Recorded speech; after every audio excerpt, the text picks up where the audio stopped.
আপনারা দেখছেন news now, খবরের নতুন ভাষা। উদয়পুরে ফের চুরির ঘটনায় চাঞ্চল্য ছড়িয়েছে। এবার বন্ধের দিনকে সুযোগ হিসেবে কাজে লাগিয়ে উদয়পুর খিলপাড়া ডাকঘরে হানা দিল চোরের দল। ডাকঘরের দরজা ভেঙে নগদ লক্ষাধিক টাকা সহ বেশ কিছু সামগ্রী চুরি করে পালিয়ে যাওয়ার অভিযোগ উঠেছে। জানা যায়, বৃহস্পতিবার প্রতিদিনের মতো ডাকঘর খুলতে যান কর্মরত কর্মী ননীগোপাল দাস। ভেতরে ঢুকেই তিনি দেখতে পান ডাকঘরের সমস্ত জিনিসপত্র লন্ড ভন্ড অবস্থায় পড়ে রয়েছে। বিষয়টি বুঝতে পেরে সঙ্গে সঙ্গে উদয়পুর জামতলা এলাকার সংশ্লিষ্ট ডাকঘর অফিসে খবর দেওয়া হয়। খবর পেয়ে আধিকারিকরা ঘটনাস্থলে এসে হিসেব নিকেশ করেন।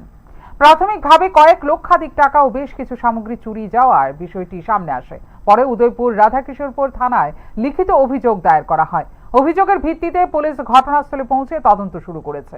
চুরির সঙ্গে কারা জড়িত এবং কিভাবে ডাকঘরে প্রবেশ করা হয়েছিল তা খতিয়ে দেখছে পুলিশ।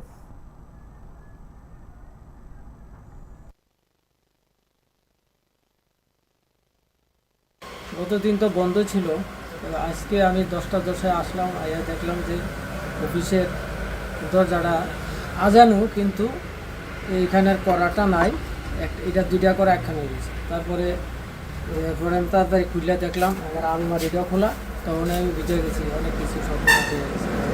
এরপর দেখলাম আর টাকাগুলো একটাও নাই। এখন আবার হায়ার অথরিটি জানাইছি, তাদের থেকে ইনফরমেশন অনুসারে তারা আইসি, দেখছি, দেখে আমার একটা লিখিত দিছে, এই থানাতে আমি জমা দিয়েছি। থানাবাবুরা আনুমানিক কত লক্ষ টাকা?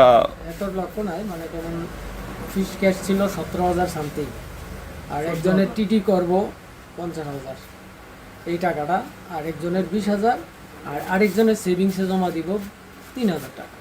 এই টাকাটা আমার সবগুলোই হয় গায়ে হয়েছে। এখন কিছু টাকা ছড়াই ছিটাই আছে, কয়েন টয়েন, এটা সিরিজ, এটা টাকা ছাড়া আর কিছু কোনো কাগজ? আলমারিটা নিয়ে